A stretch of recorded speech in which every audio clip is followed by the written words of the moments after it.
All right. This is me in Kingston, Jamaica, at the JDF, Jamaican Defence Forces. As some of you know, I've had a life outside of academia, which has involved some interesting things. And also, I worked with the Royal Cayman Island Police Force. I also worked with in the Philippines, at the Philippines Military Academy.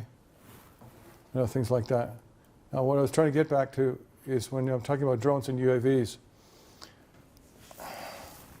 Sometimes in the military you have applications of technologies that take years and years before they're adopted by civilians, and other times it's almost instantaneous.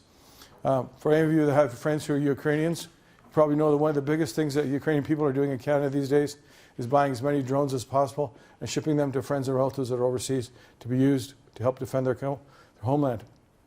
And so we have a situation in the world today where technology is going from here to here in a very short period of time compared to here to here.